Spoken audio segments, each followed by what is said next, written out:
വേദിയിലും സദസ്സിലുമുള്ള പ്രിയപ്പെട്ടവരെ, ഇന്നത്തെ ഈ യാത്രയപ്പ് ചടങ്ങിലെ മുഖ്യ ശ്രദ്ധാകേന്ദ്രങ്ങൾ അല്ലെങ്കിൽ വിശിഷ്ടാതിഥികൾ ആയിട്ടുള്ള പ്രിയപ്പെട്ട മജീദ് മാഷ്, ലത ടീച്ചർ, ഈ വിദ്യാലയത്തിൻ്റെ head master, AEO, PTA president, എൻ്റെ മുന്നിലിരിക്കുന്ന സ്നേഹം നിറഞ്ഞ വിദ്യാർത്ഥികളെ, പ്രിയപ്പെട്ട രക്ഷിതാക്കളെ, നാട്ടുകാരെ, ഒരു വിദ്യാലയത്തെ സംബന്ധിച്ചിടത്തോളം അവിടുത്തെ ഏറ്റവും പ്രധാനപ്പെട്ട ചടങ്ങുകൾ ഒന്നാണ് വിദ്യാലയത്തിൻ്റെ വാർഷികവും യാത്രയപ്പും ഒക്കെ. കുട്ടികളെ സംബന്ധിച്ചിടത്തോളം കലാമേളകൾ വളരെ സന്തോഷം നൽകുന്നതാണ്. സ്പോർട്സിൽ പങ്കെടുക്കുക എന്ന് പറയുമ്പോൾ, ശാസ്ത്രമേളയിൽ പങ്കെടുക്കുക എന്നൊക്കെ പറയുമ്പോൾ വളരെയധികം സന്തോഷം ഉണ്ടാകുന്നതാണ്. പക്ഷേ യാത്രയപ്പ് സമ്മേളനം എന്ന് പറയുന്നത് അത്ര സുഖകരമായ ഒന്നല്ല.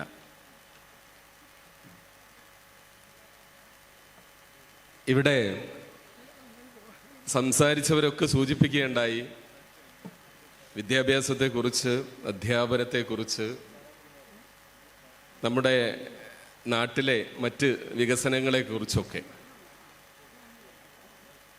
ഞാൻ വിചാരിക്കുന്നത്, ഒരു നാട്, ഉദാഹരണത്തിന് പൂക്കളത്തൂർ, ഈ നാടിൻ്റെ സംസ്കാരം എന്താണ്, ഈ നാടിൻ്റെ പുരോഗതി എന്താണ് എന്ന് ഈ നാട്ടിലില്ലാത്ത ഒരാൾ, നാട്ടിന് പുറത്തു നിന്ന് വരുന്ന ഒരാൾ നോക്കിക്കാണുകയാണെങ്കിൽ തീർച്ചയായും അത് ഈ നാട്ടിലെ വിദ്യാഭ്യാസ പ്രവർത്തനങ്ങളെ അടിസ്ഥാനമാക്കിയിട്ടായിരിക്കും. ഇവിടെ എത്ര വിദ്യാലയങ്ങളുണ്ട്, ആ വിദ്യാലയങ്ങളൊക്കെ എങ്ങനെയാണ് പ്രവർത്തിക്കുന്നത്, അല്ലാതെ ഇവിടെ എത്ര റോഡുകളുണ്ട്, എത്ര പാലങ്ങളുണ്ട്, എത്ര വ്യവസായശാലകളുണ്ട് തുടങ്ങിയ കാര്യങ്ങളെ അടിസ്ഥാനമാക്കിയാകാൻ യാതൊരു തരവുമില്ല. അതിലേക്കൊക്കെ എത്തണമെങ്കിൽ അതിനു മുമ്പുണ്ടാകേണ്ട വലിയ ഒരു സംഗതിയാണ് വിദ്യാലയങ്ങളും വിദ്യാഭ്യാസവും. ഇത് യഥാർത്ഥത്തിൽ മനസ്സിലാക്കിയ ഒരു തലമുറ ഇന്ത്യയിലുണ്ടെങ്കിൽ അത് കേരളത്തിൽ തന്നെയാണ്, അതിലും സംശയമില്ല. നമ്മൾ സാധാരണ കേൾക്കുന്ന ഒരു വാക്കാണ് മാതാ പിതാ ഗുരു ദൈവം. അതിൻ്റെ ഉള്ളിലേക്ക് കടന്നു ചെല്ലുമ്പോൾ എന്തുകൊണ്ടാണ് ഇങ്ങനെ ഈ മൂന്ന് പേരെയും ദൈവതുല്യരായി കാണുന്നു? ഞാൻ തുല്യം എന്ന വാക്ക് തന്നെ ഉപയോഗിച്ചിട്ടുള്ളത്.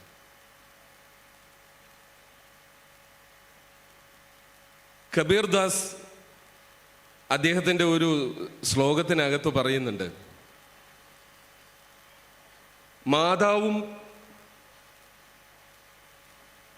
ദൈവവും ഒരുമിച്ച് നിന്റെ അടുത്തേക്ക് വരികയാണെങ്കിൽ നീ ആർക്കു വേണ്ടിയാണ് ആദ്യം എഴുന്നേൽക്കുക എന്ന്.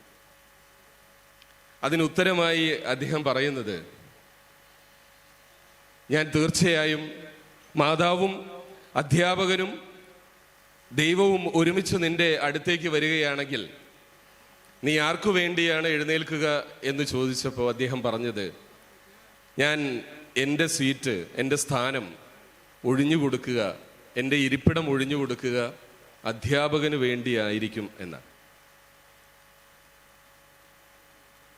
നമ്മൾ എത്ര പേര് അധ്യാപകർക്ക് വേണ്ടി ഇരിപ്പിടം ഒഴിഞ്ഞു കൊടുക്കുന്നുണ്ട് എന്നുള്ളത് നമുക്ക് പിന്നീട് ആലോചിക്കാം.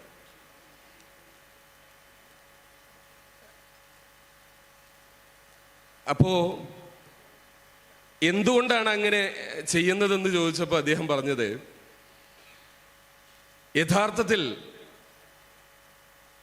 മാതാവിൻ്റെ ശക്തി എന്താണെന്ന്, അമ്മയുടെ ശക്തി എന്താണെന്ന് എന്നെ കാണിച്ചു തന്നത്, അത് എനിക്ക് പറഞ്ഞു തന്നത്, ദൈവം എന്താണെന്ന് എന്നെ തൊട്ട് കാണിച്ചത്,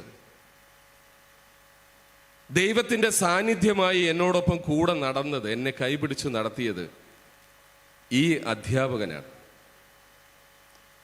അദ്ദേഹം നൽകിയ പ്രകാശത്തിൻ്റെ വെളിച്ചത്തിലാണ് ഞാൻ യഥാർത്ഥത്തിൽ ഈ ലോകം കണ്ടത്. അതുകൊണ്ട് അദ്ദേഹത്തിനല്ലാതെ ഞാൻ മറ്റാർക്കാണ് എൻ്റെ സീറ്റ് ഒഴിഞ്ഞു കൊടുക്കേണ്ടത്? ഇതെപ്പോഴെങ്കിലും നമ്മൾ ആലോചിക്കുന്നുണ്ടെങ്കിൽ അത് ജീവിതത്തിൻ്റെ ഏറ്റവും അവസാന ഘട്ടത്തിൽ ആയിരിക്കും. പ്രത്യേകിച്ച് കുട്ടികൾ വിദ്യാലയമൊക്കെ വിട്ടുപോയിട്ട്, നമ്മുടെ സ്കൂളൊക്കെ വിട്ടുപോയിട്ട്, നമ്മുടെ വിദ്യാലയം ഒരു നൊസ്റ്റാൾജിയായിട്ട്, ഒരു ഗൃഹാതുരതയായിട്ട് നമ്മുടെ പിന്നാലെ ഇങ്ങനെ വരും. സ്കൂളിലേക്ക് നമ്മൾ പോയിരുന്ന വഴികളും, സ്കൂളിലേക്ക് നമ്മൾ നടന്നു പോയിരുന്ന അനുഭവങ്ങളും, സ്കൂളിൻ്റെ വരാന്തകളും ക്ലാസ് മുറികളും ബോർഡും, ക്ലാസ് മുറികളിൽ നമ്മൾ പങ്കുവച്ച സ്നേഹവും, ചൂറ്റുപാത്രത്തിലൂടെ നമ്മൾ കൊടുത്ത മാധുര്യവും ഒക്കെ നമ്മുടെ ഉള്ളിലേക്ക് കടന്നു വരുന്ന ഒരു കാലം കുറച്ച് കഴിഞ്ഞേ ഉണ്ടാവും. അത് പൂർവ്വ വിദ്യാർത്ഥി സംഘമൊക്കെ ഉണ്ടായി വയസ്സുകാലത്ത് ഇതേപോലെ ഇങ്ങനെ കൂടിച്ചേർന്നിരിക്കുമ്പോഴാണ്. അപ്പോഴാണ് നമ്മൾ നമ്മുടെ അധ്യാപകരെ കുറിച്ചൊക്കെ ശരിക്കും ഓർക്കുക.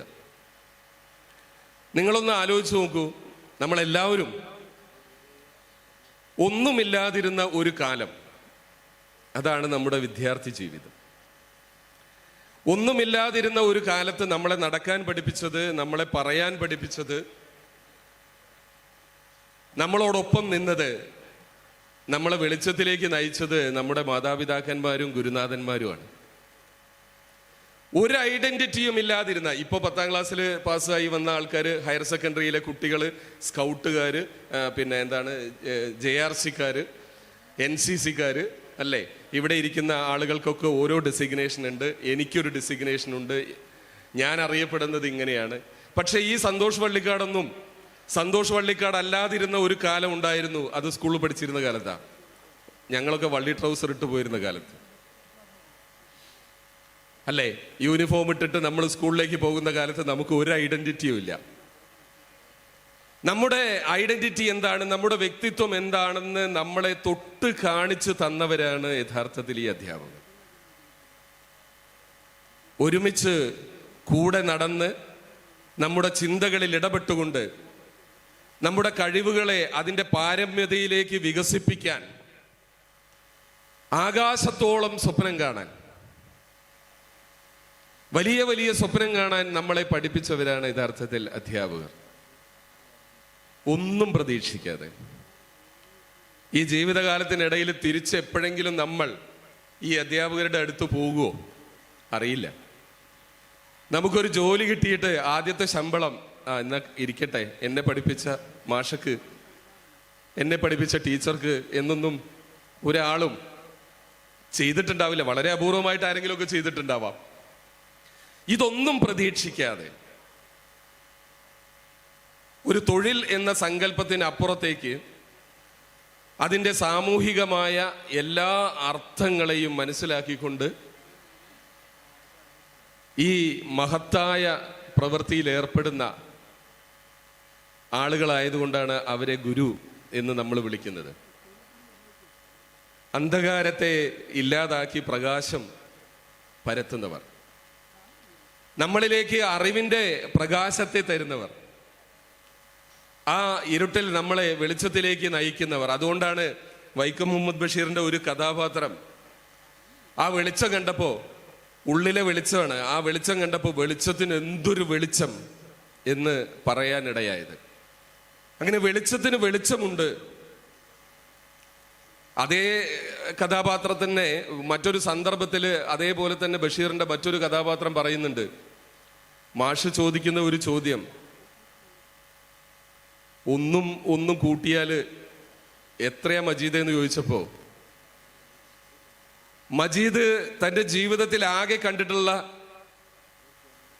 സംഗതി. ആ തലയോലപ്പറമ്പിലെ ഗ്രാമത്തിന്റെ മുകളിൽ നിന്ന് നോക്കുമ്പോൾ ഇങ്ങനെ മൂവാറ്റുപുഴയാർ ഒരു സൈഡിൽ കൂടെ ഇങ്ങനെ വരുന്നുണ്ട്. രണ്ട് പുഴകൾ തമ്മിൽ ചേർന്നപ്പോ ഒരു വലിയ പുഴയായി ഒഴുകി എന്നുള്ളതാ. എത്ര വിശാലമായ കാഴ്ചപ്പാടായിരുന്നു എന്ന് നമുക്ക് ഇപ്പൊ ആലോചിച്ചറിയാം.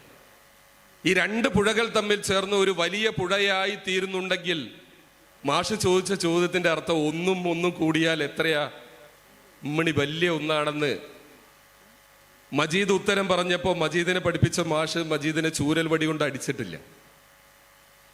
അതാണ് അതിൻ്റെ ഒരു പ്രത്യേകത. തിരിച്ചറിവിന്റെ വെളിച്ചം.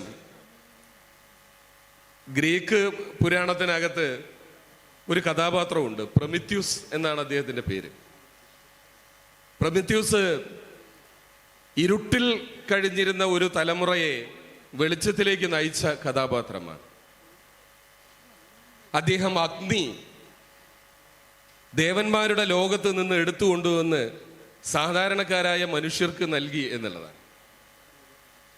അങ്ങനെ അജ്ഞതയിൽ കിടക്കുന്ന ഒരു സമൂഹത്തെ പൊതുധാരയിലേക്ക് കൊണ്ടുവരാൻ നമ്മുടെ നാട്ടിലെ ഒരുപാട് അധ്യാപകർ പരിശ്രമിച്ചിട്ടുണ്ട്. ആ അധ്യാപകരെ നമ്മൾ യഥാർത്ഥത്തിൽ പ്രവാചകന്മാരുടെ സ്ഥാനത്താണ് കാണുന്നത്. അധ്യാപകർ പ്രവാചകന്മാരാണെന്ന് പറയാം. ഇനി വേണമെങ്കിൽ എല്ലാ പ്രവാചകന്മാരും അധ്യാപകരായിരുന്നു എന്ന് പറയാം. അവര് ഒരു സമൂഹത്തെ വിദ്യാഭ്യാസം ചെയ്യിക്കുകയാണ് ചെയ്തത്. ഒരു സമൂഹത്തെ നന്മയിലേക്ക് നയിക്കാൻ വേണ്ടി ആട്ടിടയന്മാരെ പോലെ ഒന്നിച്ച് കൂട്ടം ചേർന്ന് ഒരു തലമുറയെ തെളിച്ച് മുന്നോട്ട് കൊണ്ടുപോകുന്ന ദൗത്യം ഏറ്റെടുത്തവരെയാണ് നമ്മൾ ഗുരുനാഥന്മാർ എന്ന് പറയുന്നത്. അതുകൊണ്ട് കേരളത്തിൽ അങ്ങനെയുള്ള പല സങ്കല്പങ്ങൾ ഉണ്ടായിട്ടുണ്ട്. വിദ്യ കൊണ്ട് പ്രബുദ്ധരാകണമെന്ന് നമ്മളെ ഒരുപാട് പേര് പഠിപ്പിച്ചിട്ടുണ്ട്. ഞാൻ ആ ആളുകളുടെ പേരൊന്നും പറയേണ്ട ആവശ്യമില്ല. ചരിത്രത്തിലൊക്കെ നമ്മൾ കേട്ടിട്ടുണ്ട്. ശ്രീനാരായണ ഗുരുവിനെ പോലെയുള്ള ആളുകളൊക്കെ പറഞ്ഞത് വിദ്യ കൊണ്ട് പ്രബുദ്ധരാകണമെന്ന്. ഒരു സമൂഹത്തിന്റെ ഉന്നമനത്തിന് വേണ്ടി മുന്നോട്ട് പോകണമെങ്കിൽ വിദ്യാഭ്യാസമല്ലാതെ വേറൊരു മാർഗവും ഇല്ല എന്ന് നമുക്കറിയാം. നമ്മളത് പഠിച്ച് ആ സങ്കല്പത്തിലൂടെ വളർന്നവരാണ്. ഒരു 10-15 വർഷങ്ങൾക്ക് മുമ്പ് മലപ്പുറം ജില്ലയുടെ വിദ്യാഭ്യാസത്തിന്റെ ചരിത്രം എടുത്തു നോക്കിയാൽ നമുക്ക് കൃത്യമായിട്ടറിയാം പിറകിൽ നിന്ന് 1-ാം സ്ഥാനമായിരുന്നു. ഒരു 10-20 വർഷങ്ങൾക്ക് മുമ്പുള്ളത്. ഞാൻ 10ാം ക്ലാസ്സിൽ പഠിക്കുന്ന സമയത്ത് ഞങ്ങളുടെ സ്കൂളിൽ, ഞാൻ ആ സ്കൂളിന്റെ പേര് പറയുന്നില്ല കാരണം ഇപ്പൊ മോശമല്ലേ പറഞ്ഞാൽ, ഞങ്ങളുടെ സ്കൂളിന്റെ റിസൾട്ട് എന്ന് പറയുന്നത് 14%. അത് എൻ്റെ സ്കൂളിന്റെ മാത്രം പ്രത്യേകതയല്ല, കേരളത്തിലുള്ള ഒട്ടുമിക്ക സ്കൂളുകളിൻ്റെയും പ്രത്യേകത അതൊക്കെ തന്നെയായിരുന്നു. വളരെ അപൂർവമായിട്ട് മാത്രമാണ് ചില വിദ്യാലയങ്ങൾക്ക് നല്ല റിസൾട്ട് ഉണ്ടായിരുന്നത്. ഞാനത് പറയാൻ കാരണം വിജയബേരി എന്ന ഒരു വാക്ക് നമ്മൾ കേട്ടു. വിജയത്തിന്റെ ബേരി നമ്മുടെ വിദ്യാഭ്യാസത്തിലേക്ക് കടന്നു വരുന്നത് എങ്ങനെയാണെന്നൊന്ന് ആലോചിച്ചാൽ, അന്ന് 14% വാങ്ങിയിരുന്ന ആ വിദ്യാലയം ഇന്ന് 100%.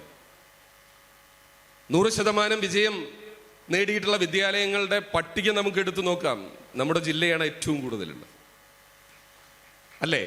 നമ്മുടെ ജില്ലയാണ് ഏറ്റവും കൂടുതലുള്ളത്. ഏറ്റവും കൂടുതൽ A+ വാങ്ങുന്ന വിദ്യാലയം എവിടെയാണുള്ളത്? മലപ്പുറം ജില്ലയിലാണുള്ളത്. ആ കൂട്ടത്തിൽ ഏറ്റവും ശക്തമായ സാന്നിധ്യമായിട്ട് ഒരു വിദ്യാലയം കടന്നു വരികയാണ്. അതിന്റെ പേരാണ് പൂക്കളത്തൂർ ഹയർ സെക്കൻഡറി സ്കൂൾ.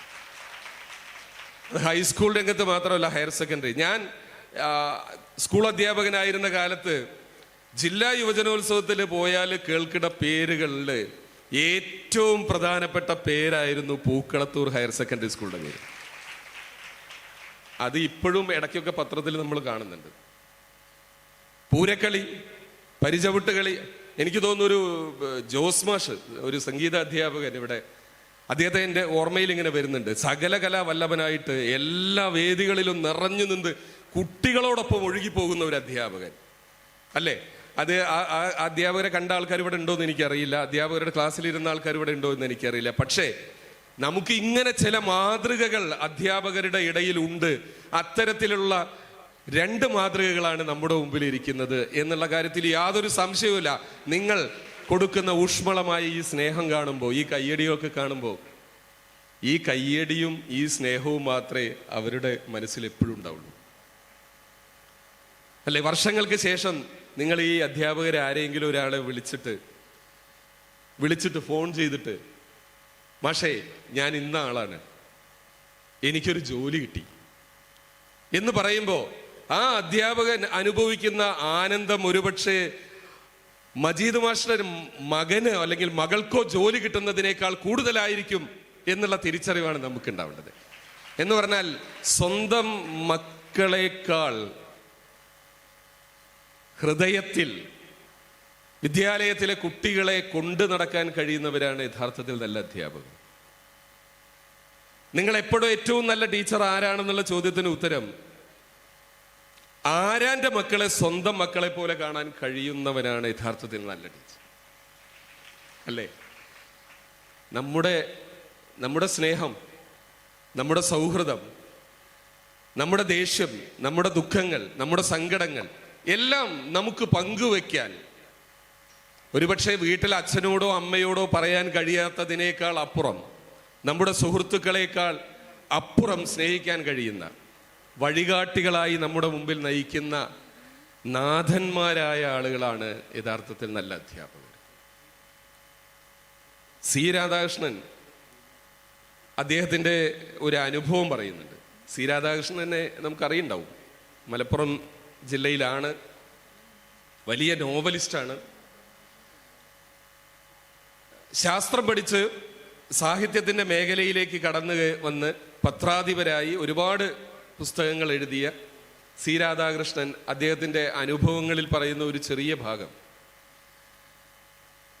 അദ്ദേഹം സ്കൂളിലേക്ക് ആദ്യമായിട്ട് പോകുന്നത് ജ്യേഷ്ഠന്റെ കൂടെയാണ്. ജ്യേഷ്ഠൻ ചെറിയ ക്ലാസ്സിൽ പോകുന്ന സമയത്ത്, 1-ാം ക്ലാസ്സിൽ പോകുന്ന സമയത്ത് ജ്യേഷ്ഠന്റെ കൂടെ താനും സ്കൂളിലേക്ക് പോകുമായിരുന്നു. അത് ഇന്നത്തെ കാലത്ത് പറഞ്ഞാൽ മനസ്സിലാവില്ല നമ്മളെ കുട്ടികൾക്ക്. അതെന്തിനപ്പം അങ്ങനെ പോകേണ്ടത് ആവശ്യം? 1-ാം ക്ലാസ്സിലേക്ക് പോയ നിങ്ങളുടെ കൂടെ ഇവിടെ ഇരിക്കുന്ന കുട്ടികളുടെ കൂടെ ആരുടെ കൂടെയും അനിയന്മാരോ അനിയത്തിമാരോ വന്നിട്ടുണ്ടാവില്ല. അവരൊക്കെ ആ സമയത്ത് ഏത് സ്കൂളിൽ പോയിട്ടുണ്ടാവും? അതിൻ്റെ താഴെയുള്ള ചില സ്കൂളുകളുണ്ട്, അല്ലെ? നമ്മൾ KG കണക്കിന് ഇങ്ങനെ ഇട്ടിട്ടുള്ള LKG, UKG, പ്രീ സ്കൂൾ, അങ്ങനെയൊക്കെയുള്ള സ്കൂളുകളുണ്ടാവും. അവിടേക്കേ പോയിട്ടുണ്ടാവുള്ളൂ.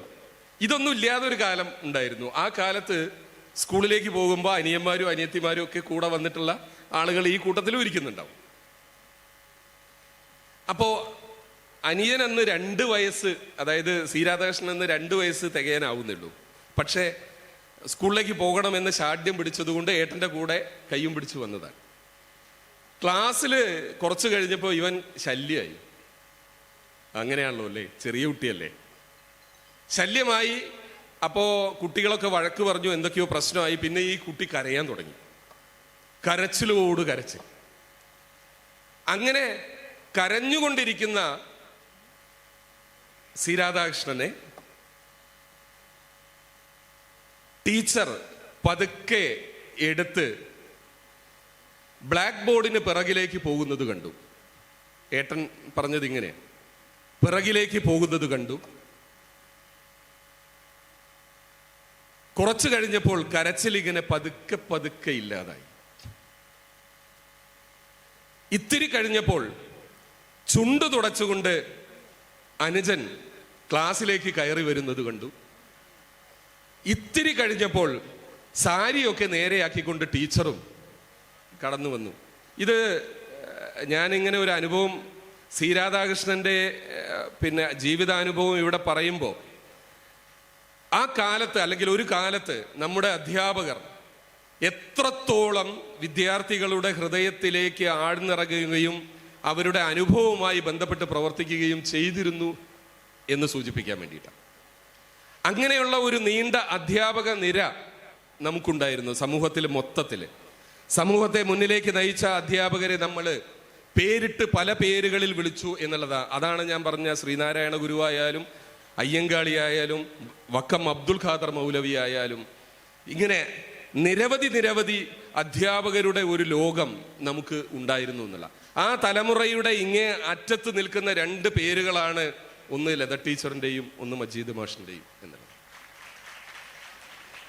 വളരെ കൃത്യമായ ദിശാബോധത്തോടു കൂടി, അല്ലേ? നമ്മൾ ആലോചിച്ച് നോക്കൂ, എല്ലാവർക്കും ഒരുമിച്ച് പഠിക്കാനുള്ള സൗകര്യങ്ങൾ ഉണ്ടായിരുന്നില്ല.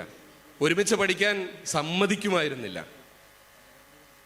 പല ജാതി മത വിഭാഗങ്ങളായിട്ട് തരം തിരിഞ്ഞു കിടന്നിരുന്ന ഒരു സമൂഹത്തിൽ ഒന്നിച്ച് പഠിക്കണം, എല്ലാ വിദ്യാർത്ഥികൾക്കും ഒരുമിച്ചിരുന്ന് അല്ലെ ഒരു ബെഞ്ചിലിരുന്ന് അപ്പുറത്തും ഇപ്പുറത്തും ഇരുന്ന് പഠിക്കുമ്പോൾ നമ്മൾ ഇത് ഏത് ജാതിയിൽപ്പെട്ടതാണ്, ഇത് ഏത് മതത്തിൽപ്പെട്ടതാണ് എന്ന് വേർതിരിച്ച, ഏത് വർണ്ണം വർഗം എന്നുള്ള ഒരു വ്യത്യാസവുമില്ലാതെ എല്ലാവരും ഒരുമിച്ചിരുന്ന് പഠിക്കാനുള്ള വിദ്യാഭ്യാസ സമ്പ്രദായം ഉണ്ടാക്കിയെടുക്കാൻ വേണ്ടി പോരടിച്ച് ശക്തി ആർജിച്ച് നേട്ടങ്ങൾ കൊയ്ത ഒരു മണ്ണാണ് കേരളത്തിൻ്റെത്. അതുകൊണ്ട് നമ്മുടെ നാട്ടിലെ വിദ്യാഭ്യാസത്തിന് നമ്മൾ അത്രയധികം പ്രാധാന്യം കൊടുക്കുന്നുണ്ട് എന്നുള്ള തിരിച്ചറിവ് നമുക്ക് ഉണ്ടാകണം എന്നുള്ളതാണ്. ഒരു വിദ്യാർത്ഥിയുടെ കൈയും പിടിച്ചുകൊണ്ട്, ഒരു പെൺകുട്ടിയുടെ, കൊച്ചു പെൺകുട്ടിയുടെ കൈയും പിടിച്ചുകൊണ്ട് അജാനുബാഹുവായ ഒരു കറുത്ത മനുഷ്യൻ ഒരു വിദ്യാലയത്തിലേക്ക് കയറി വന്നിട്ട് പറഞ്ഞു, ഈ കുട്ടിയെ ഈ വിദ്യാലയത്തിൽ പഠിപ്പിക്കണം. അപ്പൊ ആ വിദ്യാലയം നടത്തിക്കൊണ്ടിരുന്ന അതിന്റെ മാനേജർമാരായ ആളുകൾ പറഞ്ഞു, പറ്റില്ല, ഈ ജാതിയിൽപ്പെട്ട ആളുകളെ ഒന്നും ഈ വിദ്യാലയത്തിൽ വെച്ച് പഠിപ്പിക്കാൻ പറ്റില്ല എന്ന് പറഞ്ഞു. ഈ വലിയ മനുഷ്യന് ഒരു ഓർഡർ, ഒരു സർക്കാർ ഉത്തരവെടുത്തിട്ട് കൊടുത്തു. അപ്പോഴും പറഞ്ഞു പറ്റില്ല. വലിയ ബഹളമായി, സംഘർഷമായി. ഒടുവിൽ ഈ കുട്ടിയെ ഈ വിദ്യാലയത്തിൽ പഠിപ്പിക്കേണ്ടി വരുമെന്നുള്ള ഘട്ടമുണ്ടായി. അങ്ങനെ ഒരു ഘട്ടമുണ്ടായപ്പോൾ ആ വിദ്യാലയം കത്തിച്ചു കളഞ്ഞ സംഭവം, ആ വിദ്യാലയം നടത്തുന്ന അതിൻ്റെ ഉടമകൾ ആ വിദ്യാലയം കത്തിച്ചു കളഞ്ഞ സംഭവം നമ്മുടെ നാട്ടിൽ, കേരളത്തിലാണ് ഉണ്ടായത്. ഊരുട്ടമ്പലം എന്ന് പറഞ്ഞ സ്ഥലത്ത് വലിയ അജാനുബാഹുവായ കറുത്ത മനുഷ്യന്റെ പേര് അയ്യങ്കാളി എന്നാണ്. അയാൾ കൈപിടിച്ചു കൊണ്ടുപോയ കുട്ടിയുടെ പേര് പഞ്ചമി എന്നാണ്. ആ പഞ്ചമിയെ കൈപിടിച്ചു കൊണ്ടുപോയി ആ വിദ്യാലയത്തിൽ പഠിപ്പിച്ചത് കൊണ്ടാണ് തുടർന്ന് നമ്മുടെ നാട്ടിൽ അങ്ങനെ ഒരുപാട് കുട്ടികളെ വിദ്യാലയത്തിലേക്ക് കൊണ്ടുവന്ന് പഠിപ്പിച്ചതിൻ്റെ ഭാഗമായിട്ടാണ് യഥാർത്ഥത്തിൽ കേരളം ഇന്ന്, നമ്മുടെ നാടിന്ന് വിദ്യാഭ്യാസത്തിൽ ഏറ്റവും മുന്നിൽ നിൽക്കുന്ന സംസ്ഥാനങ്ങളിൽ ഒന്നായി, വിദ്യാഭ്യാസ മാതൃകകളിൽ ലോകത്തിന് തന്നെ ഏറ്റവും മുന്നിൽ നിൽക്കുന്ന മാതൃകയിൽ ഒന്നായിട്ട് മാറാനുള്ള കാരണം. അതിൻ്റെ ഭാഗമാണ് മലപ്പുറം ജില്ലയിൽ. നമുക്കറിയാലോ, ഇപ്പൊ ഈ കൂടിയിരിക്കുന്നതിൽ ഏറ്റവും കൂടുതൽ കുട്ടികൾ പെൺകുട്ടികളാണ്, യാതൊരു സംശയവുമില്ല. ഈ പെൺകുട്ടികൾ പൊതുധാരയിലെ വിദ്യാഭ്യാസത്തിലേക്ക് എങ്ങനെയാണ് വരുന്നത് എന്ന് ആലോചിച്ചു. ഉന്നത വിദ്യാഭ്യാസ മേഖലകളിലേക്ക്, തൊഴിലിടങ്ങളിലേക്ക് ഒക്കെ വരുന്നത് ഈ വിദ്യാഭ്യാസ സമ്പ്രദായത്തിന്റെ മാറ്റത്തിനനുസരിച്ചാണ്. ആ മാറ്റങ്ങൾക്ക് ഊർജ്ജസ്വലമായ മാതൃകകളായിട്ട് അതിന് ശക്തി പകർന്നു നിന്നിരുന്നവരാണ് ഈ അധ്യാപകർ എന്നുള്ളത്. അതാണ് ഈ അധ്യാപകരുടെ പ്രത്യേകത. പക്ഷേ നമ്മളെപ്പോഴും അധ്യാപകരെ കുറിച്ച് ഓർക്കുമ്പോൾ പലതരത്തിലുള്ള കഥകൾ പറയാറുണ്ട്. ഞങ്ങളുടെ നാട്ടില് ഇത് ആരെയും ഉദ്ദേശിച്ച് പറഞ്ഞല്ല, പക്ഷെ ഈ പറയുന്ന കൂട്ടത്തിലും ഉണ്ടാവും, അല്ലെ? നല്ല അധ്യാപകരെ നമ്മൾ തിരിച്ചറിയണം. എപ്പോഴും നമ്മളോടൊപ്പം നിൽക്കുന്ന അധ്യാപകരെ നമ്മൾ തിരിച്ചറിയണം. വിദ്യാർത്ഥികളെ സംബന്ധിച്ചിടത്തോളം ആ തിരിച്ചറിവ് കുറേ കാലങ്ങൾക്ക് ശേഷം ഉണ്ടാവുക. തിങ്കളും താരങ്ങളും തൂവെള്ളിക്കതിർ ചിന്നും തുങ്കമാം വാനിൻ ചൂട്ടിലാണ് എൻ്റെ വിദ്യാലയം. ഈ വിദ്യാലയത്തിനകത്ത് ഇത് ഇന്നതാണ്, ഇത് ഇന്നതാണെന്ന് നമ്മളെ തൊട്ടു കാണിപ്പിച്ചു പഠിപ്പിച്ച ഗുരുനാഥന്മാരെ നമുക്ക് തിരിച്ചറിയാൻ വേണ്ടി കഴിയണമല്ലോ. അങ്ങനെ കഴിയുമ്പോഴാണ് ഊത്തുപള്ളിയിൽ അന്ന് നമ്മൾ പോയിരുന്ന കാലം ഓർത്ത് കണ്ണീർ വാർത്ത് നിൽക്കയാണ് നീലമേഘം എന്ന് നമുക്ക് പറയാൻ കഴിയുള്ളൂ, അല്ലേ? പഴയ സ്കൂളിലേക്ക് വരുമ്പോൾ, ഈ വിദ്യാലയത്തിൻ്റെ കവാടത്തിലേക്ക് എത്തുമ്പോൾ, ഇവിടുത്തെ ഓരോ അധ്യാപകരുടെ മുഖവും നമ്മൾ ഓർക്കുമ്പോൾ നമുക്ക് നമ്മുടെ ഉള്ളിലേക്ക് വളരെ സ്വച്ഛമായ ചില പ്രതീക്ഷകൾ, ചില സങ്കല്പങ്ങൾ, ചില ലക്ഷ്യങ്ങളൊക്കെ കടന്നു വരും എന്നുള്ളതാണ്. അത് കൃത്യമായിട്ടുണ്ടാവും എന്നുള്ള, എന്നെ പഠിപ്പിച്ച എൻ്റെ വിദ്യാലയമാണ് എന്നെ നിർമ്മിച്ചത് എന്ന് പറയാൻ നമുക്ക് കഴിയും. അങ്ങനെ കഴിയുന്ന ഒരു നിലവാരത്തിലേക്ക് വരണം. ആ നിലവാരത്തിലേക്ക് എത്തുക എന്നുള്ളതാണ് വിദ്യാഭ്യാസത്തിൻ്റെ സങ്കല്പം എന്ന് പറയുന്നത്. ഞങ്ങളുടെ നാട്ടില് ഒരു സ്കൂൾ കത്തി, തീ പിടിച്ചു. പഴയ കാലത്താണ്, ഇപ്പോഴുള്ള കേട്ടോ, ഇപ്പോഴൊന്നും അങ്ങനെ സംഭവിക്കാനേ സാധ്യതയില്ല. അധ്യാപകരെ കുറിച്ച് പറയുമ്പോൾ ഉള്ള ഒരു ഓർമ്മയാണ്. അപ്പോൾ സ്കൂൾ കത്തി, തീ പിടിച്ച് പുകഞ്ഞിങ്ങനെ നിൽക്കുന്ന സമയത്ത് കുട്ടികളെല്ലാവരും ഗ്രൗണ്ടിലേക്ക് ഓടിയിറങ്ങി.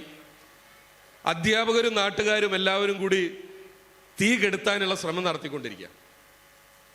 ചിലര് ബക്കറ്റിൽ വെള്ളം കൊണ്ടുവരുന്നുണ്ട്, ചിലര് മണ്ണെടുത്ത് എറിയുന്നുണ്ട്, ചിലര് വാഴ വെട്ടിയിട്ട് വാഴ കൊണ്ട് തീ അണയ്ക്കാൻ ശ്രമിക്കുന്നുണ്ട്, ചാക്കിട്ട് മൂടുന്നുണ്ട്. അപ്പോഴൊക്കെ തീ ഇങ്ങനെ ആളിക്കത്തിക്കൊണ്ടിരിക്കുകയാണ്. കുട്ടികൾ എല്ലാവരും സ്കൂൾ ഗ്രൗണ്ടിലാണുള്ളത്. അവരെല്ലാവരും ആർത്തുല്ലസിച്ചിട്ട് ചാടി ഗംഭീരമായിട്ട് ഡാൻസ് ചെയ്തിട്ട് പാട്ട് പാടാണ്, സ്കൂൾ കത്തിയല്ലോ, സ്കൂൾ കത്തിയല്ലോ. ഞാൻ ഇവിടുത്തെ ആരും ഉദ്ദേശിച്ചല്ല കേട്ടോ. ഈ സ്കൂളൊന്നും കത്തിയാൽ അല്ലേ, അങ്ങനെ ഒന്നും നമ്മുടെ ഭാഗത്തുനിന്ന് ഉണ്ടാവില്ല, കുട്ടികളുടെ മനസ്സിൽ അങ്ങനെ ഉണ്ടാവില്ല. പക്ഷെ പണ്ട് നടന്ന ഒരു സംഭവമാണ്. സ്കൂള് കത്തിയതിൽ അത്യധികമായ ആഹ്ലാദം കാണിക്കുന്ന കുട്ടികളെ കാണുമ്പോൾ നമുക്ക് എന്താ തോന്നുക? എന്താണ് അവിടെ നടക്കുന്ന വിദ്യാഭ്യാസം എന്നുള്ളത് നമുക്ക് മനസ്സിലാവും. ആ നാട്ടിലെ കാരണവരായ ഒരാളിങ്ങനെ നോക്കുമ്പോൾ ഒരു കുട്ടി മാത്രം ഒരു മൂലക്കിരുന്നു കൊണ്ട് പൊട്ടിക്കരയാണ്, കരഞ്ഞുകൊണ്ടേയിരിക്കുകയാണ്. അപ്പൊ കാരണവർക്ക് ഭയങ്കര സന്തോഷമായി. കാരണം എന്താ വെച്ചാൽ ഈ കൂട്ടത്തിൽ ഒരു കുട്ടിക്കെങ്കിലും വകതിരിവുണ്ടല്ലോ, അങ്ങനെയാണല്ലോ നമ്മൾ പറയുക, വകതിരിവുണ്ടല്ലോ. ഒരു കുട്ടിക്കെങ്കിലും സങ്കടം ഉണ്ടല്ലോ, അയാൾക്ക് ഭയങ്കര സന്തോഷമായി. അയാള് ആ കുട്ടിയെ അടുത്ത് വിളിച്ച്, കാരണവരെ അടുത്ത് വിളിച്ചിട്ട് തലോടിക്കൊണ്ട് പറഞ്ഞു, മോനെ കരയണ്ടെന്ന്. കരയണ്ടെന്ന് പറഞ്ഞതും അവൻ പൊട്ടി കരയാൻ തുടങ്ങി. അപ്പൊ കാരണവർക്ക് ഒന്നുകൂടി സന്തോഷമായി. കാരണം എന്താ വെച്ചാൽ അത്രയ്ക്കുണ്ട് കുട്ടിയുടെ സ്കൂളിനോടുള്ള സ്നേഹം. അപ്പൊ കാരണവർ പറഞ്ഞു, കരയേണ്ട മോനെ, ഇതിനേക്കാൾ നല്ല ഒരു സ്കൂള് നിനക്ക് വേണ്ടി ഇവിടെ ഉണ്ടാക്കി തരും. ഓല മേഞ്ഞതിന് പകരം നല്ല ഓട് മേഞ്ഞ ഗംഭീരമായ കെട്ടിടമുള്ള ഒരു സ്കൂൾ നിനക്ക് വേണ്ടി പഠിക്കാൻ ഇവിടെ ഉണ്ടാക്കി തരും എന്ന് പറഞ്ഞപ്പോ കുട്ടി വീണ്ടും പൊട്ടിക്കരയാൻ തുടങ്ങി. അപ്പൊ കാരണവർക്ക് മനസ്സിലായി എന്തോ ഒരു കുഴപ്പമുണ്ട്. കാരണവർ മെല്ലെ തട്ടിയിട്ട് കുട്ടീനോട് ചോദിച്ചു, ശരിക്കും എന്താടാ പ്രശ്നം എന്ന് ചോദിച്ചു. കുട്ടി ആർത്ത് അട്ടഹസിച്ച് കരഞ്ഞുകൊണ്ട് ഉറക്കെ പറഞ്ഞത് ഇത്രയേ ഉള്ളൂ, സ്കൂളല്ലേ കത്തിയിട്ടുള്ളൂ, മാഷന്മാരാരും കത്തിയിട്ടില്ലല്ലോ. ഇത് പണ്ട് കാലത്ത്, പഴയ കാലത്ത് അധ്യാപകരുമായി ബന്ധപ്പെട്ടിട്ടുണ്ടായിരുന്ന ഒരു കഥയാണ്. അന്ന് വടിയെടുത്ത് അല്ലേ, കണ്ണട വെച്ച് ക്ലാസ് റൂമുകളിലൂടെ കടന്നു വന്നിരുന്ന അധ്യാപക സങ്കല്പങ്ങളെ പൊളിച്ചെഴുതുന്ന ഒരു കഥയാണ്. ഇന്നതല്ല. ഇന്ന് കുട്ടിയുടെ കൂടെ സ്നേഹത്തോടു കൂടി കുട്ടിയെ കൈപിടിച്ച് നടക്കുന്ന, കുട്ടിയോടൊപ്പം നടക്കുന്ന, അറിവിടങ്ങളിൽ അറിവ് നേടുന്ന പ്രക്രിയയിൽ കുട്ടിയെ സഹായിക്കുന്ന ഒരു സ്കഫോൾഡർ, ഒരു ഗൈഡ്, ഒരു ഫ്രണ്ട്, ഒരു ഫിലോസഫർ, ആ സ്ഥാനങ്ങളിലേക്ക് ഉയർന്നു നിൽക്കുന്ന ആളുടെ പേരാണ്. അതാണ് പതുക്കെ ഇങ്ങനെ നമ്മളോട് പറഞ്ഞു തരുന്നത്. പാട്ടിലൂടെയും കഥകളിലൂടെയും അനുഭവങ്ങളിലൂടെയും ഒക്കെ പറഞ്ഞു തരും. എനിക്ക് തോന്നുന്നു ഇവിടുന്ന് വിരമിക്കുന്ന 2 അധ്യാപകരുടെ പ്രത്യേകത, അവര് രണ്ടുപേരും ഭാഷാധ്യാപകരാണ് എന്നുള്ളതാണ്. ഒരാൾ ഇംഗ്ലീഷ് ഭാഷാധ്യാപകനും ഒരാൾ മലയാളം ഭാഷാധ്യാപകനാണ്. ഒരു വിദ്യാലയത്തിൽ ഏറ്റവും കൂടുതൽ സ്നേഹവും ബഹുമാനവും ആദരവും ഒക്കെ കിട്ടുക മിക്കവാറും ഭാഷാ അധ്യാപകർക്കായിരിക്കും എന്നുള്ള കാര്യത്തിലും തർക്കമില്ല. ഞാൻ മറ്റുള്ളവരെ കുറിച്ച് അങ്ങനെയല്ല പറഞ്ഞത്. കാരണം എന്താ വെച്ചാൽ ഭാഷാധ്യാപകർ കൈകാര്യം ചെയ്യുന്നത് മാനവികതയാണ്, മനുഷ്യ സങ്കല്പമാണ്, സ്നേഹമാണ്, അല്ലെ? സ്നേഹമാണ് അഖില സാരമൂഴിയിൽ സ്നേഹസാരമിഹ സത്യമേകമാം എന്ന് സ്നേഹത്തെക്കുറിച്ച് പഠിപ്പിക്കുന്നവരാണ്. എന്നും മനുഷ്യനെ കുറിച്ച് സംസാരിക്കുന്നവരാണ്, മനുഷ്യത്വത്തെക്കുറിച്ച് സംസാരിക്കുന്നവരാണ്, അപരനെ കുറിച്ച്, മറ്റുള്ളവരെ കുറിച്ചുള്ള കൺസേൺ സംസാരിക്കുന്നവരാണ് ഭാഷാധ്യാപകർ. അവരുടെ ഉള്ളിൽ സ്നേഹം ഇങ്ങനെ നിറഞ്ഞു നിൽക്കുന്നുണ്ടാവും. അവർ കൈകാര്യം ചെയ്ത ഭാഷയ്ക്കും അങ്ങനെ ഒരു പ്രത്യേകത ഉണ്ട്. മലയാളം ടീച്ചർ, മലയാളം അധ്യാപിക മലയാളത്തിന്റെ വിവിധങ്ങളായ താളമേളങ്ങളെ കുറിച്ച് നമ്മുടെ ക്ലാസ്സിൽ പറയുമ്പോൾ നമ്മൾ അറിയാതിരിക്കും. നേരത്തെ പറഞ്ഞില്ലേ, ലത ടീച്ചർ കവിത പറയുമ്പോൾ അടുത്ത ക്ലാസ്സിലെ കുട്ടികൾ പോലും വളരെ ശ്രദ്ധയോടുകൂടി അങ്ങോട്ട് നോക്കിയിരിക്കും എന്നുള്ളതാണ്, അല്ലേ? അത് ശ്രദ്ധിക്കാതിരിക്കാൻ പറ്റില്ല. കാരണം അവർ കൈകാര്യം ചെയ്യുന്ന വിഷയം അങ്ങനെയാണ്. നാടൻപാട്ടില് പറയുന്ന പോലെ അവരെന്തും പറഞ്ഞുകൊണ്ടിരിക്കുമെന്നല്ല, ക്ലാസ്സിൽ പാഠപുസ്തകത്തിന് അപ്പുറത്തേക്കുള്ള, പാഠ്യപദ്ധതിയുടെ അപ്പുറത്തേക്കുള്ള മാനവികതയുടെ ലോകത്തിലേക്ക് അവർ നമ്മളെങ്ങനെ കൈപിടിച്ച് കൂട്ടിക്കൊണ്ടുപോകും. അവര് കഥകളിലൂടെ നമ്മളെ കൂട്ടിക്കൊണ്ടുപോകും. അവരുടെ കൊച്ചു കൊച്ചു വർത്തമാനങ്ങളിലൂടെ അവർ നമ്മുടെ സങ്കല്പങ്ങളെ ഇങ്ങനെ വികസിപ്പിച്ച് കൊണ്ടുപോകും. അതാണ് വിദ്യാഭ്യാസത്തിന്റെ ലക്ഷ്യം എന്ന് പറയുന്നത്. വിദ്യാഭ്യാസം ഒരു തലമുറയെ വാർത്തെടുക്കുന്ന പ്രക്രിയയാണ്. നമ്മുടെ ഉള്ളിലേക്ക് പ്രകാശം നൽകുന്ന പ്രക്രിയയാണ്. നമ്മുടെ ചിന്തകളെ മാറ്റിമറിക്കുന്ന പ്രക്രിയയാണ്. വിദ്യാഭ്യാസം നേടിയിട്ട് ഇപ്പോഴും നമ്മൾ പഴയപടി തന്നെയാണെങ്കിൽ, പഴയ പോലെ തന്നെയാണ് ചിന്തിക്കുന്നതെങ്കിൽ നമ്മൾ ഒട്ടും വളർന്നിട്ടില്ല എന്നുള്ളതാണ്. നമ്മൾ സങ്കുചിതമായിട്ട് തന്നെയാണ് ചിന്തിക്കുന്നതെങ്കിൽ. അനാചാരങ്ങളും അന്ധവിശ്വാസങ്ങളും ഒക്കെ കടന്നുപോയി എല്ലാവരും ഒരുപോലെ കഴിയുന്ന, ലോകോ സമസ്ത സുഖിനോ ഭവന്തു, എല്ലാവരും ഒരുമിച്ച് കഴിയുന്ന, എല്ലാവരെയും ഒരുമിച്ച് കൊണ്ടുപോകാൻ കഴിയുന്ന ഒരു സമൂഹത്തിന്റെ മൊത്തത്തിലുള്ള വളർച്ച, അത് ആ നാട്ടിലെ വിദ്യാലയങ്ങളുടെ വളർച്ചയ്ക്കനുസരിച്ച്, ആ നാട്ടിൽ വിദ്യാഭ്യാസം നേടുന്ന ആളുകളുടെ വളർച്ചയ്ക്കനുസരിച്ച് ഉണ്ടാകുമെന്നുള്ള കാര്യത്തിൽ സംശയമില്ല. അതാണ് യഥാർത്ഥത്തിൽ ആ നാടിന്റെ പുരോഗതി എന്ന് പറയുന്നത്. അതാണ് ഞാൻ നേരത്തെ പറഞ്ഞത്, തുടങ്ങിയത്. നമ്മുടെ നാട്ടിലെ ഈ വിദ്യാലയം ഇപ്പോഴും ഒരു 50 വർഷം മുമ്പുള്ള വിദ്യാലയം പോലെയാണ് ഇരിക്കുന്നതെങ്കിൽ ഒട്ടും പുരോഗതി ഉണ്ടാവില്ല. ഒരു കുറച്ച് വർഷങ്ങൾക്ക് മുമ്പുള്ള ഈ വിദ്യാലയത്തിന്റെ അവസ്ഥ നമ്മളൊന്ന് ആലോചിച്ച് നോക്കൂ. പല്ലിളകിപ്പോയ മോണ പോലെയുള്ള ബെഞ്ചും ഡെസ്കുകളുള്ള, അല്ലേ, ഇടിഞ്ഞു പൊളിഞ്ഞ വരാന്തകളുള്ള, ഓലമേഞ്ഞ ഓടുമേഞ്ഞ കെട്ടിടങ്ങളുള്ള, ഒട്ടും കയറിയിരിക്കാൻ പ്രകാശമില്ലാത്ത, വെളിച്ചമില്ലാത്ത ക്ലാസ് മുറികളുള്ള വിദ്യാലയങ്ങളിൽ നിന്ന് നമ്മുടെ പൊതുവിദ്യാലയങ്ങളെല്ലാം, നമ്മുടെ സ്വകാര്യ വിദ്യാലയങ്ങളെല്ലാം അതിൻ്റെ ഒരു വികസനത്തിൻ്റെ അങ്ങേയറ്റത്തേക്ക് ഏറ്റവും മനോഹരങ്ങളായ വിദ്യാലയങ്ങളായി മാറിയിട്ടുണ്ട് എന്നുള്ള. വിദ്യാലയം മാത്രമല്ല മാറിയിട്ടുള്ളത്, ഇവിടുത്തെ വിദ്യാർത്ഥികളും മാറിയിട്ടുണ്ട്. ഈ വിദ്യാലയത്തിലേക്ക് മുമ്പ് വന്നിരുന്ന, ഇവിടെ രക്ഷിതാക്കളായിരിക്കുന്ന ആളുകൾ ആലോചിച്ച് നോക്കൂ. ഈ വിദ്യാലയത്തിലേക്ക് അന്ന് വന്നിരുന്ന പോലെയല്ല. അന്നത്തെ യൂണിഫോം അല്ല, അന്നത്തെ വേഷമല്ല, അന്നത്തെ സമ്പ്രദായങ്ങളെ അല്ല. ഒരുപാട് മാറ്റം ഉണ്ടായിട്ടുണ്ട്. എന്തെല്ലാം മാറ്റം ഉണ്ടായിട്ടുണ്ടെന്ന് ആലോചിച്ച് നോക്കൂ. എന്തെല്ലാം മാറ്റം ഉണ്ടായാലും ടെക്നോളജി ഒരുപാട് വികസിച്ചിട്ടുണ്ട്. എനിക്ക് തോന്നുന്നു ഈ ഇവിടെയുള്ള അധ്യാപകരെക്കാൾ കൂടുതൽ, ഞാൻ കഴിഞ്ഞ ദിവസം ഏതോ ഒരു പരിപാടിക്ക് പോയിട്ട്, എനിക്ക് തോന്നുന്നു ഒരു മത്സര പരീക്ഷയുടെ പരിശീലനത്തിനാണ് പോയത്. ആ പരിശീലനത്തിന്റെ പരിപാടി ഉദ്ഘാടനം ചെയ്യാൻ വേണ്ടി ചെന്നിട്ട് അവിടെ നിന്ന് സംസാരിച്ചു കൊണ്ടിരിക്കുമ്പോൾ അവിടെ ഒരുപാട് പ്രമുഖരായ ആളുകളൊക്കെ വേദിയിലുണ്ട്. പക്ഷേ ഒരാളുടെ കൂടെ ആളുകളെല്ലാം ചെന്നിട്ട് സെൽഫി എടുത്ത് ഫോട്ടോ എടുക്കുകയാണ്. അപ്പൊ ഞാൻ ഈ ആളെ ശ്രദ്ധിച്ചു. ആളെ പേര് ഞാൻ പറയുന്നില്ല. അയാൾ ഒരു സ്വകാര്യ ട്യൂഷൻ സെന്ററിന്റെ അധ്യാപകനാണ്. നോക്കണേ, അധ്യാപകരുടെ കൂടെ ഫോട്ടോ സെൽഫി എടുക്കുന്ന കാലം എന്ന് പറയുന്നത് എവിടെയാണെന്ന് ആലോചിച്ച് നോക്കുക. ഇതൊരു സ്ഥലത്തല്ല, 2-3 സ്ഥലത്ത് കണ്ടു.